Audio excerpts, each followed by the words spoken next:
अच्छा, तो ये थर्ड फेज आता है। थर्ड फेज में 1990 से 2001 तक ये उसका पहला पार्ट है। इसके अंदर सिचुएशन जो है वो डायलामा की सिचुएशन है कि मतलब हमें कंफर्म नहीं हो रहा कि हम क्या करें, किधर जाएं। सोवियत ब्लॉक खत्म हो जाता है, अमेरिका सुपर पावर बन जाता है, अमेरिका दुनिया के मामला में बहुत ज़्यादा दिलचस्पी नहीं लेता उस वक्त, वो जंग के मामला को सेटल कर रहा होता है, जंग के बाद की सिचुएशन को।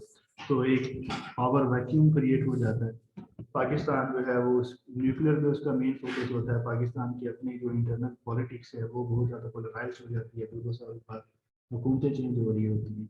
जैसे अफगानिस्तान के अंदर तालिबान की हुकूमत आ जाती है, तालिबान के साथ हमारे अच्छे रिलेशन रहते हैं।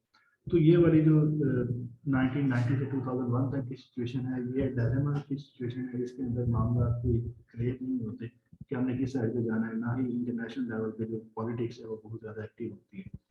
फिर 2001 और उसके बाद की जो सिलसिला है उसमें टेररिज्म एक नया थ्रेट बन के दुनिया के सामने आता है। उस थ्रेट में हम वार अगेंस्ट टेरर में फ्रंट लाइन स्टेट बन जाते हैं। उसके बाद हमारी जितनी भी ये पॉलिसी रही है और उसमें अमेरिका की हम फ्रंट लाइन की इतिहादी रही हैं। अमेरिका के साथ हमारे ताल्लुक कभी अच्छे रहे कभी बुरे रहे, पर प्रो अमेरिकन हम पॉलिसी अडॉप्ट की हैं। एंटी इंडिया भी हम चलते रहे हैं कि इंडिया के साथ भी ताल्लुक कभी अच्छे हो रहे हैं कभी बुरे हो रहे हैं। लेकिन इसके साथ साथ हमने न्यू डायमेंशन को भी एक्सप्लोर करने की कोशिश की है। अभी करंटली अगर हम बात करें तो हमारी जो पॉलिसी है कि अगेन ये सिचुएशन ऑफ डायलेमा में चल रही है कि जिसमें हमें एक तरफ जो है वो चाइनीज ब्लॉक नजर आ रहा है, हम चाइना के साथ मिलकर ग्लोबल इंटीग्रेशन के लिए चल रहे हैं सी पैक के थ्रू। और दूसरी तरफ अमेरिकन ब्लॉक है जो कि चाइना को काउंटर करने की कोशिश कर रहा है और चाइना को राइज नहीं होने दे रहा, क्योंकि अमेरिकन ब्लॉक में बड़ी स्ट्रॉन्ग नेशन है, लाइक जो मिडल ईस्ट है वो सारा अमेरिका के साथ जुड़ा हुआ है, इंडिया भी अमेरिका के साथ है। और दूसरी तरफ अगर हम बात करें चाइनीज ब्लॉक की, तो उसमें जो स्टेट्स हैं वो इकोनॉमिकली इतनी स्ट्रांग नहीं है, तो हमारे इंटरेस्ट जो है वो अमेरिकन ब्लॉक के साथ अटैच हैं, लेकिन हमारे इंटरेस्ट जो है वो चाइनीज ब्लॉक के साथ हैं। तो हम कोशिश कर रहे हैं कि अब जो बायलेटरल पॉलिसी अडॉप्ट की जाए, एक न्यूट्रल पॉलिसी हो जिसमें हम किसी भी जो बिग पावर है उसके आला कार ना बने, बल्कि न्यूट्रल रह के हम अपने नेशनल इंटरेस्ट को सिक्योर करें। तो ये हमारी फॉरेन पॉलिसी के फेजेस हैं, डिफरेंट फेजेस, इनकी डिटेल भी आगे लिखी है, इसको आप लोग देखेंगे। अगर हम एनालिसिस करें अब तक की पाकिस्तान की फॉरेन पॉलिसी का क्रिटिकल एनालिसिस, तो अब तक हमें एक चीज समझ आई है कि जब से हम बने थे तब से लेके अब तक सिक्योरिटी और इंडिया, ये हमारे दो मेन फोकस रहे हैं कि हमने इंडिया और इंडिया उसी की बेस पे अपने रिलेशन स्टैब्लिश किए हैं। इंडिया अगर किसी से इंटरनेशनल लेवल पे कुछ गेन कर रहा है, मतलब इवन हमारी जो परफॉर्मेंस है उसको वे कैसे किया जाता है in comparison with India. India को फलान डील मिल गई है, पाकिस्तान को नहीं मिली। तो इस तरह से खैर होता नहीं है। होता यह है कि आप अपनी उनकी अपनी एक इकोनॉमी है, उनकी अपनी एक लॉबी है, उनका अपना पोस्चर है, उनकी अपनी एक इंटरनेशनल इंटीग्रिटी है, और उसके मुताबिक उनके सारे मामला चल रहे हैं और हमारे मामला उनसे बिल्कुल डिफरेंट है। तो हम खुद को स्टेट लेवल पे नहीं देखते, टू मच इंडिया सेंट्रिक हमारी पॉलिसी कि अगर इंडिया ये कर रहा है तो हम उसके फुल अगेंस्ट जाते हैं, इंडिया न्यूक्लियर बना रहा है तो हम भी न्यूक्लियर बना रहे हैं, इस तरह के मामले। तो उसका अल्टीमेटली रिजल्ट ये निकलता है कि हमारी पॉलिसी फॉरेन पॉलिसी इंडिपेंडेंट नहीं होती, बल्कि हम क्या कर रहे हैं, सिर्फ इंडिया को काउंटर कर रहे हैं इंटरनेशनल लेवल पे। फिर too much dependency on USA, कि जब हम यूएसए से इल्हाक करते हैं, जब उसके ब्लॉक का हिस्सा बनते हैं, तो हमें लगता है कि शायद ये फॉर लाइफ, ये अब हमारा उनके साथ जैसे होता है ना कि निकाह हो गया, कि ये वो वाला सिलसिला हो गया कि उसको डाइवोर्स नहीं हो सकेगी। जबकि होता नहीं है। इंटरनेशनल रिलेशन में हमेशा आपका नेशनल इंटरेस्ट डिफाइन कर रहा होता है कि आप क्या करने जा रहे हैं, आप किसके साथ खड़े होने जा रहे हैं। हमें लगता है कि अमेरिका जो है वो समझ लें कि सेल्फिश है, वो जब तक उसका अपना मफाद होता है हमारे साथ खड़ा होता है, अदरवाइज वो विड्रॉ कर जाता है। तो ये सिर्फ अमेरिका के साथ नहीं है, दुनिया में फॉरेन पॉलिसी चलती ही ऐसे है कि आपका नेशनल इंटरेस्ट डिफाइन करता है कि आपने अब किस के साथ फ्रेंडशिप अडॉप्ट करनी है, किसके साथ आपने हॉस्टाइल रिलेशन को प्रमोट करना है। लेकिन हम इस चीज़ को नहीं समझते। हम बस जब अमेरिकन ब्लॉक का हिस्सा बनते हैं तो वो टोटली उसके ऊपर डिपेंडेंट हो जाती है। तो जो इंटरनेशनल पॉलिटिक्स है वो ऐसे नहीं होती, ना ही फॉरेन पॉलिसी ऐसे बनती है। फिर हमारे जो हमसाए हैं उनके साथ हमारे ताल्लुक बिल्कुल भी अच्छे नहीं। बांग्लादेश के साथ अच्छे नहीं थे, अब कुछ आके कुछ इम्प्रूव हुए हैं। अफगानिस्तान के साथ हमारे शुरू से अच्छे ताल्लुकात नहीं रहे, अभी भी हमारे ताल्लुकात तो बहुत अच्छे नहीं। ईरान के साथ अब हमने मामला को खराब किया हुआ है, हाँ, अब चाइना और ईरान के मामला बेहतर हो रहे हैं तो हमें भी लगता है कि ईरान के साथ मामला हमारे बेहतर हो जाएंगे। इंडिया के साथ हमारे मामला कभी भी अच्छे नहीं रहे। सिर्फ एक चाइना चाइना ही एक ऐसा नेबर कंट्री है जिसके साथ हमारे मामला बेहतर है, और आगे भी उम्मीद है कि बेहतर चलते रहेंगे। लेकिन वहाँ पे भी इकोनॉमिक ट्रस्ट आ जाता है, और मतलब कल को अगर इकोनॉमिकली चाइना पाकिस्तान को मतलब बार्गेनिंग पे लेके आएगा और पाकिस्तान उसकी बार्गेनिंग को नहीं मानता, तो उसके साथ हमारे मामला खराब हो जाए। और पाकिस्तान अगर भी उसकी बार्गेनिंग को मानता है जैसे कि इंटरनेशनल लेवल पे चाइना किया करता है, तो अल्टीमेटली हमारी इकोनॉमी जो है वो डिस्टर्ब होना शुरू हो जाएगी। तो हमारे नेबर्स के साथ ताल्लुक हमेशा से बुरे रहे। ईरान के साथ अच्छे थे, चाइना के साथ अच्छे थे, ईरान के साथ भी अब अच्छे नहीं है, चाइना के साथ अब अच्छे हैं, अलग अलग अच्छे चलते रहे। फिर हम दूसरी नेशंस के साथ ट्रेड के रिलेशनशिप्स को बहुत अच्छा प्रमोट नहीं कर सकते। बाद में इंडिपेंडेंट होने वाली जो थर्ड वर्ल्ड नेशंस थी उन्होंने भी बहुत अच्छे ताल्लुकात बनाए इंटरनेशनल लेवल पे, अपनी ट्रेड को, इंडस्ट्री को बूम किया। बांग्लादेश की मिसाल आप ले लें। लेकिन पाकिस्तान जो है वो ट्रेड के मामला में बहुत अच्छे रिलेशनशिप नहीं बना सकता। हमारे मेन पर्पस की तो शुरू से सिक्योरिटी था, तो सिक्योरिटी रिलेशनशिप पे हमारा ज़्यादा फोकस रहा, ट्रेड रिलेशनशिप पे हमारा फोकस बिल्कुल नहीं था। तो इसका रिजल्ट ये निकला कि हमारी जो ट्रेड है वो निगलेक्टेड है, हमारी एक्सपोर्ट्स बहुत कम है, हमारा ट्रेड का जो मामला है वो इंटरनेशनल लेवल पे बहुत कम है, हमारी जीडीपी जिस लेवल पे होनी चाहिए थी उस लेवल पे नहीं है। फिर मुल्क का सॉफ्ट इमेज प्रमोट करना होता है। अभी भी अगर आप मैं एक इंटरव्यू सुन रहा था, और ये आज की बात नहीं है, आज से 10 साल पहले की बात है। एक पाकिस्तानी जो इंग्लैंड में किसी स्कॉलरशिप पे था, वो बता रहा था कि पाकिस्तान के बारे में यहाँ पे जो इमेज है वो ये है कि एक शख्स मुझे कहता है कि यार पाकिस्तान के बारे में कुछ बताओ। मैंने उसको बताया तो वो हैरान हुआ कि यार पाकिस्तान में ये भी है, ये भी है। तो वो कह रहा है कि मतलब मैं एक्सपेक्ट ये कर रहा था, वो बंदा उसको कह रहा है कि पाकिस्तान में लाइट भी नहीं होती होगी, तो पाकिस्तान में हर बंदा जो है वो गन उठा के फिरता होगा जब किसी का दिल किया किसी को मार दिया। तो ये हमारा एक इंटरनेशनल इमेज है।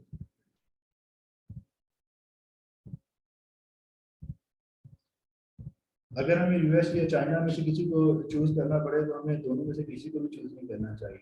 हमें इंटरनेशनल लेवल पे, क्योंकि ये दो सुपर पावर्स की जंग है, हमें उस जंग का हिस्सा नहीं करना चाहिए, हमें अपना नेशनल इंटरेस्ट परस्यू करना चाहिए। अगर हम चाइनीज ब्लॉक का हिस्सा बनते हैं तो ये हम बहुत गलत करेंगे। इंडिया और पाकिस्तान के दरमियान यही फर्क था, इंडिया ने किसी ब्लॉक को चूज नहीं किया था, पाकिस्तान ने अमेरिकन ब्लॉक को चूज किया था। तो रशिया जो है वो ऑटोमेटिकली इंडिया के साथ हो गया था। अभी भी यही होगा, अगर हम किसी एक ब्लॉक को चूज करेंगे तो दूसरा ब्लॉक ऑटोमेटिकली प्रो इंडिया हो जाएगा। तो हमें इंटरनेशनल लेवल पे इंडिपेंडेंट पॉलिसी अडॉप्ट करनी चाहिए, बजाय ये कि हम किसी ब्लॉक को सपोर्ट करें। हम पाकिस्तान का सॉफ्ट इमेज नहीं प्रमोट कर सके दुनिया में, और फिर टूरिज्म को प्रमोट नहीं कर सके। टूरिज्म में अच्छा खासा स्कोप है, पाकिस्तान के पास अच्छी खासी ऐसी प्लेसेस हैं जिनको इंटरनेशनल लेवल पे प्रमोट किया जा सकता है। और फिर टेररिज्म यहाँ पे आ जाता है कि टेररिज्म का मामला और लॉ एंड ऑर्डर की सिचुएशन बहुत अच्छी नहीं है, जिसकी वजह से हम टूरिज्म को प्रमोट नहीं कर सकते। और थर्ड ये कि हम इंफ्रास्ट्रक्चर भी डेवलप नहीं कर सके तो जिसके जरिए हम फॉरेन टूरिस्टों को यहाँ पे लेके आ सकें। और सी पैक जो है ये एक बड़ा अच्छा आइडिया है कि हम एक कनेक्टिविटी दे रहे हैं सेंट्रल एशिया को, चाइना को, देन सेंट्रल एशिया को। तो अगर हमारी फॉरेन पॉलिसी अच्छी होती, इतनी अच्छी होती, तो ये वाला जो रास्ता है हमने आज से 50 साल पहले क्यों नहीं बना लिया। अगर सोवियत यूनियन को वार्म वाटर्स की इतनी ही चाहत थी तो हमने उसको वार्म वाटर्स तक अगर हम उसको एक्सेस दे देते तो वो कॉरिडोर, तो ये अच्छी बात नहीं थी। मतलब हमारे जो उनके साथ ताल्लुकात बुरे रहे हैं वो यही था ना कि वो हमें ये कहा जाता था कि ये वार्म वाटर्स तक एक्सेस के लिए पाकिस्तान को ओवरराइड करता हुआ जाएगा, तो हम उसको एक वहां तक एक्सेस ही दे देते, तो क्या बुरी बात थी। तो सी पैक जो है ये बड़ी अच्छी प्लानिंग है, लेकिन ये बहुत लेट है। इसको आज से 50 साल पहले स्टैब्लिश होना चाहिए था। और इंडिया जो है इंटरनेशनल लेवल पे अच्छा खासा प्रोपेगेंडा करता है, पाकिस्तान का प्रोपेगेंडा उतना स्ट्रॉन्ग नहीं होता जितना इंडिया का होता है। फिर हमारी पॉलिसी हमने देखा कि कभी हम अमेरिकन ब्लॉक का हिस्सा बन रहे हैं, कभी हम शिफ्ट कर रहे हैं, फिर हम ब्लॉक का हिस्सा बन रहे हैं, फिर हम शिफ्ट कर रहे हैं। तो इनकन्सिस्टेंसी हमारी फॉरेन पॉलिसी के अंदर चल रही है। और ये नेशनल इंटरेस्ट की बेस पे हो तो बिल्कुल समझ आती है, लेकिन ये सिर्फ इंटरनेशनल पॉलिटिक्स की बेस पे चेंज होती है, इसलिए इसकी समझ नहीं आती। और फिर मिडल ईस्ट के जितने भी कॉन्फ्लिक्ट्स हैं, हम कहते तो हैं कि हम वहाँ पे न्यूट्रल हैं, हम उनके ताल्लुकात को ठीक करवाएंगे, लेकिन न्यूट्रल नहीं होते हैं। सऊदी अरेबिया की तरफ हम टिल्टेड होते हैं, तो इसका भी हमारी इमेज को ऊपर अफेक्ट करता है। ये वैसे रेशनल पॉलिसी यही बनती है कि अगर जहाँ पे सऊदी और ईरान में से चूज करना पड़े, तो ईरान के साथ हमारे डेफिनेटली हमारा नेबर है, लेकिन सऊदीया के साथ हमारे बहुत ज़्यादा इकोनॉमिक इंटरेस्ट जो है वो अटैच है। तो अब तो हमें न्यूट्रल रहना चाहिए, लेकिन हमें अगर चूज करना पड़े तो डेफिनेटली हमारी चॉइस सऊदी अरेबिया होगी, लेकिन फिर हर चॉइस का ना कुछ आफ्टर मैथ भी होते हैं। तो अगर हम उसको चूज करते हैं तो इंडिया फॉरन इसको एक्सप्लोर करता है, और रोशन यादव जैसे लोग जो हैं वो हमें यहाँ पे नजर आते हैं।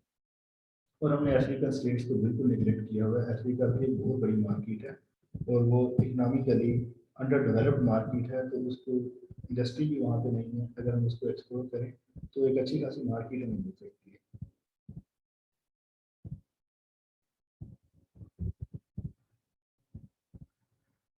हाँ, beggars can never be choosers, ये ऐसे अक्सर आता है।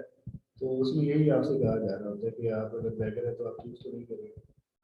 तो बैगर जो है, क्या ये उसकी चॉइस होती है कि आप उसके साथ कैसे डील करें, आप उसके साथ जैसे कैसे बिहेव करें, ये आपकी चॉइस होती है। जहाँ पे आप ट्रेड कर रहे होते हैं वहाँ पे आपकी चॉइस होती है। जब आप पैसे लेके मॉल में जाते हैं, फिर ये आपकी चॉइस है कि आप जाके कौन सी प्रोडक्ट परचेज करें, किस ब्रांड की परचेज करें। और जब आप बैकिंग के लिए जाएंगे, फिर ये आपकी चॉइस नहीं है, फिर उसकी चॉइस है वो आपको 2 रुपये दे, 4 रुपये दे, आपके साथ सीधे मुँह बात नहीं। क्योंकि हमने इंडस्ट्री को फोकस नहीं किया, यही वजह है। ये हमारा फॉरेन पॉलिसी का टॉपिक था।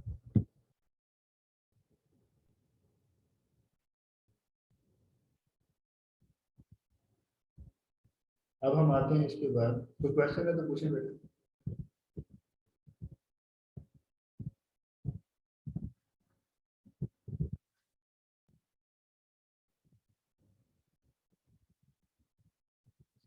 अब हम आते हैं रीजनल ऑर्गेनाइजेशंस की तरफ। आपके जो पेपर आता है उसके अंदर रीजनल ऑर्गेनाइजेशंस का भी एक क्वेश्चन होता है, और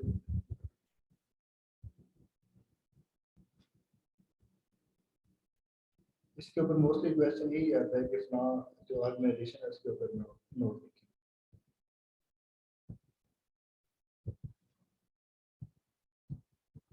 अच्छा, अभी मेरी आवाज क्लियर आ रही है?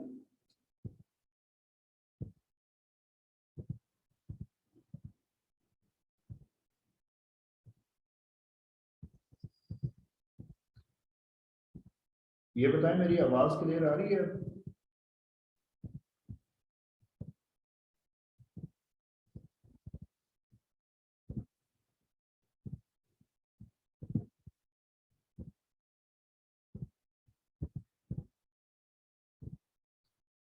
ओके। अच्छा, आपको मैंने बताया कि आपके पेपर में रीजनल ऑर्गेनाइजेशंस का भी एक क्वेश्चन होता है, और ये लिमिटेड सी हैं, 5 या 6 ऑर्गेनाइजेशंस हैं। इसको हम देखते हैं, और इसके ऊपर कोई बहुत ज़्यादा टेक्निकल क्वेश्चन नहीं आता। मोस्टली तो यही क्वेश्चन आता है कि इसके ऊपर नोट लिखें। और इनके अंदर भी सबसे ज़्यादा जो इम्पोर्टेंट है वो सार्क है। सार्क का जो क्वेश्चन है, ये पाकिस्तान अफेयर्स में भी आपके लिए इम्पोर्टेंट है, और करंट अफेयर्स में भी आपके लिए इम्पोर्टेंट है, पॉलिटिकल साइंस में भी इम्पोर्टेंट है। स्टार्ट हम करते हैं एसीओ से, इकोनॉमिक कोऑपरेशन ऑर्गेनाइजेशन।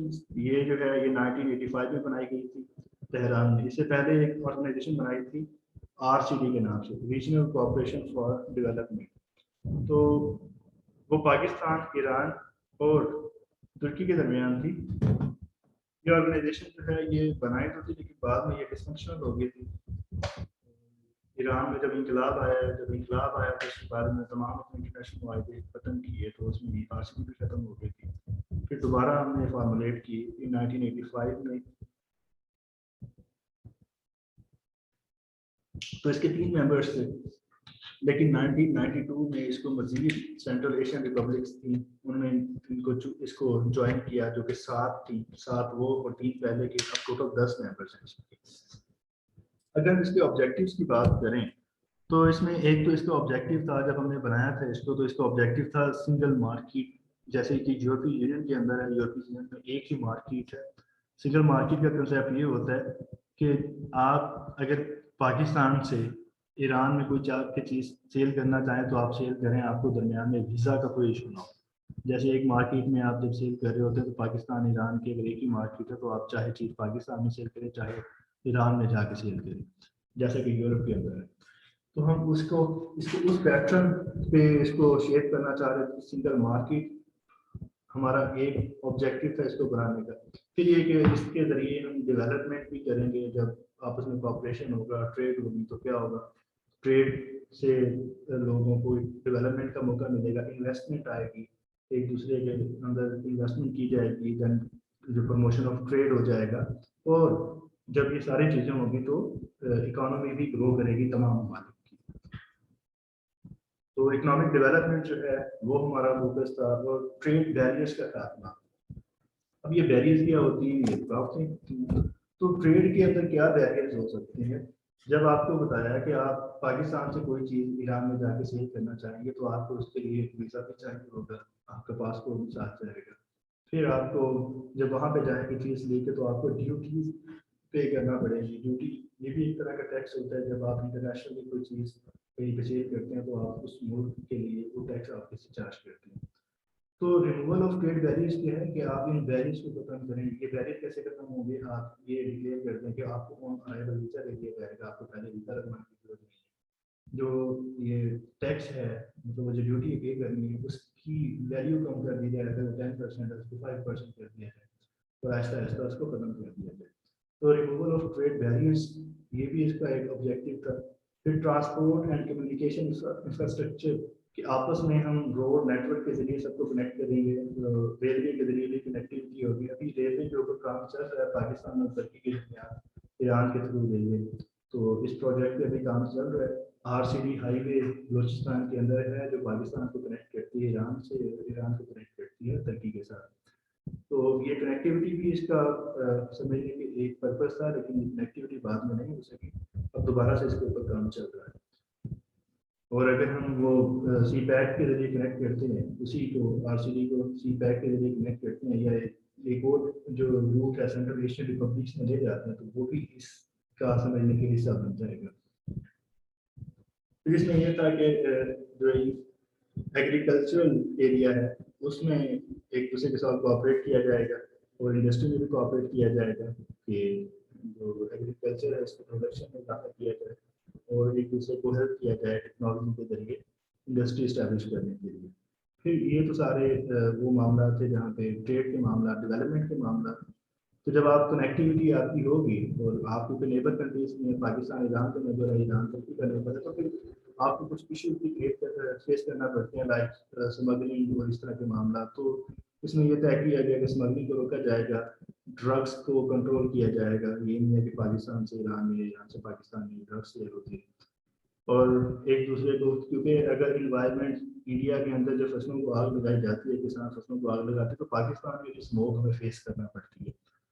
तो ये क्या है कि जब आप नेबर्स हैं तो जो भी इकोलॉजिकल इफेक्ट्स होंगे, जो भी माहौलियाती इफेक्ट्स होंगे, तो आप दोनों उससे मुतासिर होंगे, चाहे वो किसी उसके रीज़न को एक मुल्क की भी हो। तो ये भी इसमें तय किया गया कि जो माहौलियात है इसको भी बचाया जाएगा और आपस के ताल्लुकात को मजबूत रखा जाएगा। और इसके अलावा स्कॉलरशिप दिए जाएंगे एक दूसरे को एजुकेशनल, साइंटिफिक, टेक्निकल और कल्चरल फील्ड्स के अंदर। तो ये बेसिक पर्पजेस हैं ECO के। और ये तो बहुत ज़्यादा एक्टिव तो नहीं रही ऑर्गेनाइजेशन, लेकिन पैसिव भी नहीं रही। तो स्लोली स्लोली ये इसकी प्रोग्रेस जो है वो चल रही है। इसके बाद आते हैं सार्क के ऊपर। सार्क बहुत ज़्यादा इंपॉर्टेंट है, सार्क ही ज़्यादातर क्वेश्चंस इसके ऊपर पूछे जाते हैं। ये 1985 में इस्टेब्लिश हुई थी ये भी, और ये इस्टेब्लिश हुई थी बांग्लादेश के प्रेसिडेंट थे उस वक्त, ज़ियाउर रहमान। ये अक्सर पूछ लिया जाता है, अभी भी ये PMS के अंदर भी पूछा हुआ। तो ज़ियाउर रहमान ने प्रपोज किया था इसको 1980s में, फिर 1985 में इसको इस्टेब्लिश किया गया। और जब ये इसको इस्टेब्लिश किया गया तो इसके 7 ममालिक थे, इसके मेंबर्स थे पाकिस्तान, इंडिया, बांग्लादेश, मालदीव, नेपाल, भूटान, श्रीलंका। 2007 में अफगानिस्तान ने भी इसको ज्वाइन किया इंडिया की एफर्ट से। तो अब इसके टोटल मेंबर्स 8 हैं। ये जो 8 मेंबर्स हैं, इनका जो एग्रीमेंट है सार्क का, इसमें क्या क्या एरियाज हैं, ये ट्रेड में एक दूसरे के साथ कोऑपरेट करेंगे, एजुकेशन है, आईटी है, पॉवर्टी एलिवेशन है। तो ये इसके फोकस है कि इन एरियाज में रीजनल जो कनेक्टिविटी है वो होगी। और जब ये बनाई गई थी तो ये सोचा गया था कि इसको आहिस्ता आहिस्ता यूरोपीय यूनियन के लेवल पे लेके जाया जाएगा। और हम क्या करेंगे, हम इसको इंटीग्रेटेड मार्केट बनाएंगे। सेम वही कंसेप्ट जहाँ पे भी ये रीजनल ऑर्गेनाइजेशन बनती हैं, उसमें पहला कंसेप्ट जो है वो यही आता है कि हम फ्री ट्रेड को और सिंगल मार्केट को प्रमोट करेंगे।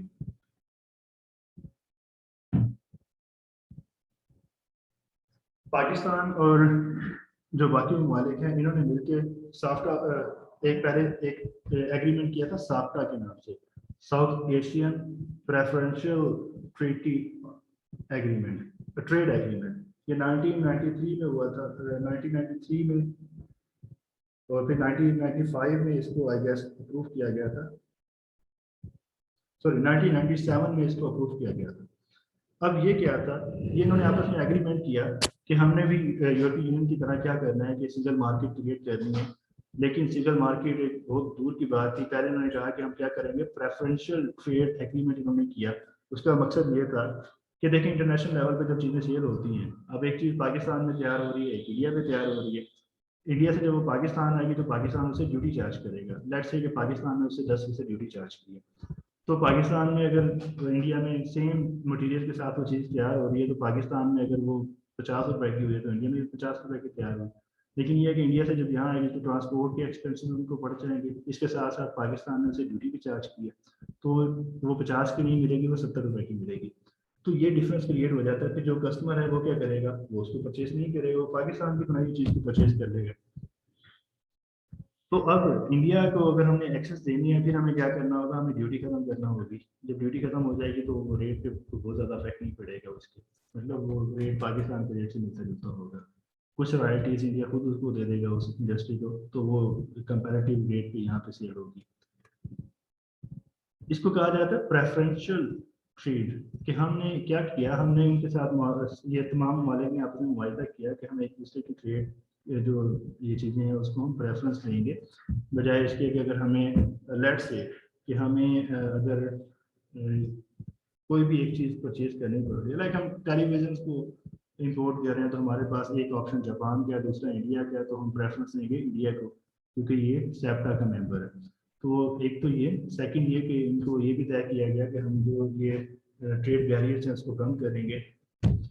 बाद में इसको फिर कन्वर्ट किया गया साफ्टा के अंदर, south Asian free trade agreement 2006 में, कि अब बहुत सारे ऐसे आइटम्स होंगे जहाँ पे आप पाकिस्तान से चीज़ इंडिया ले जाएं, इंडिया से आप चाहे बांग्लादेश ले जाएं, तो उसके ऊपर कोई भी ड्यूटी चार्ज नहीं होगी।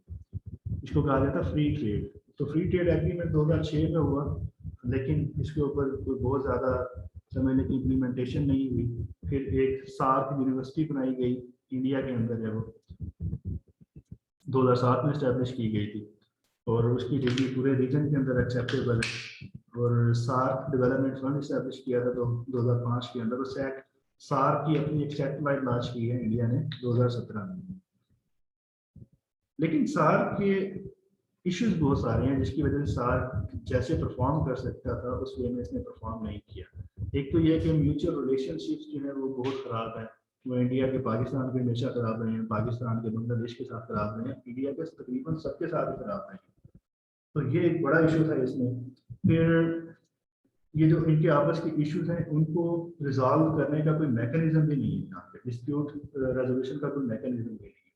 इंडिया ने जब ये बनाई थी, साथ बनी थी, तो इंडिया ने इसमें एक चीज़ ऐड करवाई थी, वो ये कि आपस के मामला को यहाँ पर डिस्कस नहीं किया जाएगा, आपस के इशूज को। तो जब भी इसका इजलास होता है तो पाकिस्तान कश्मीर के मसले को रेज करता है, इंडिया कहता है कि देखें ये आप बेसिक प्रोविजंस की खिलाफवर्जी कर रहे हैं, और इजलास जो है वो प्रोडक्टिव नहीं निकलता। तो जब तक आपके मसाइल हल नहीं होंगे तो डेफिनेटली आप बहुत अच्छे वे में कोऑपरेट भी नहीं कर सकते। फिर इंडिया जो है वो डोमिनेट करना चाहता है इसको। अब ये जो सार्क की सैटेलाइट बनाई है, वो सैटेलाइट सारी इंडिया ने फाइनेंस की है, और इस ऑर्गेनाइजेशन का भी, क्योंकि ये इसमें इस तरह की ऑर्गेनाइजेशन है ना, मेनली आप अपने जीडीपी के मुताबिक वहाँ पे कंट्रीब्यूट कर रहे होते हैं। तो इंडिया का जीडीपी सबसे ज़्यादा है, इंडिया की पॉपुलेशन सबसे ज़्यादा है, 70% पॉपुलेशन उसकी बन जाती है, जीडीपी भी उसका इसी तरह से। तो वो इसमें एक बहुत बड़ी स्टेट है और वो इसको डोमिनेट करना चाहता है, तो बाकी स्टेट जो है उसकी डोमिनेंस को मानते नहीं है, स्पेशली पाकिस्तान। तो अब ये भी एक इशू बनता है फिर कि जब डोमिनेंस को नहीं माना जाता तो फिर आपस में एक टसल क्रिएट हो जाती है, क्योंकि इंटरनेशनल लेवल पे जो स्टेट होती है वो वन यूनिट होती है, चाहे इंडिया है वो भी एक मेंबर है, पाकिस्तान भी एक मेंबर है, भूटान चाहे छोटी स्टेट है वो भी एक मेंबर है। फिर आपस की कनेक्टिविटी नहीं है। कनेक्टिविटी अगर हम बात करें तो इंडिया एक ऐसा मुल्क है जो 6 ममालिक के साथ कनेक्ट है, पाकिस्तान बांग्लादेश के साथ कनेक्ट नहीं है, नेपाल के साथ कनेक्ट नहीं है, अफगानिस्तान की अगर बात करें सिर्फ पाकिस्तान के साथ कनेक्ट है। तो ये भी एक इशू है कि ये जो रीजन है इसके ममालिक जो है वो आपस में कनेक्ट भी नहीं है। पॉलिटिकल अनसर्टेनिटीज यहाँ पे चलती रहती हैं, बांग्लादेश में मार्शल लॉ लगता रहा है, पाकिस्तान व मालदीव की जो पॉलिटिकल सिचुएशन है वो कभी अच्छी नहीं रही, पाकिस्तान के अंदर भी अब आके डेमोक्रेसी स्लो होना शुरू हो गया। तो ये भी एक इशू रहेगा यहाँ पे। और इस खिते में सिक्योरिटी के मसाइल जो है, टेररिज्म अफगानिस्तान में, पाकिस्तान में, इंडिया में, तो श्रीलंका में भी हुआ था। तो जो इंफ्रास्ट्रक्चर है वो भी तो बहुत अच्छा नहीं है, मतलब कोई रेलवे कनेक्शन नहीं है जो पाकिस्तान को बांग्लादेश में मिलाता हो, या कोई ऐसा रोड नेटवर्क नहीं है। फिर कॉलोनियल लेगेसी के बरतानिया ने इनके ऊपर हुकूमत की थी, जब वो गया तो उनको ऐसे मसाइल देके गया कि जिसके बाद ये कभी इकट्ठा नहीं हो सके। वो कश्मीर का मसला ऐसे छोड़ के चला गया, रियासतों के मसले को उसने हल नहीं किया था, तो कश्मीर का मसला क्रिएट हुआ। पाकिस्तान और अफगानिस्तान की जो बाउंड्रीज हैं उसके ऊपर भी इनका पाकिस्तान अफगानिस्तान का मेन इशू बाउंड्री पे।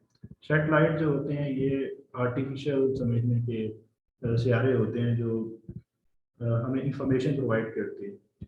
ये जितने भी ये इंटरनेट का इस्तेमाल है, ये जो कॉल्स करते हैं तो ये सेटेलाइट के साथ कनेक्टेड होती है। इवन अभी भी हमारी जो क्लास चल रही है ये भी सेटेलाइट के साथ कनेक्ट होगी।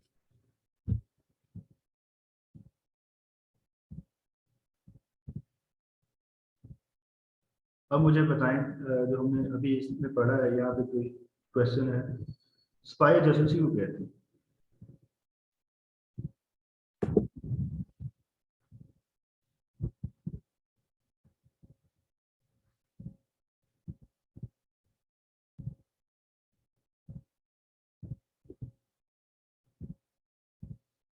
बेटा बताएं कोई क्वेश्चन है आपका, माइक ऑन कर लें।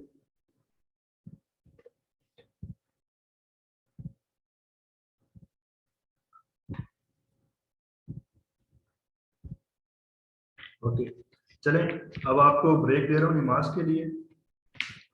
6:35 पे हमारी दोबारा क्लास स्टार्ट होगी।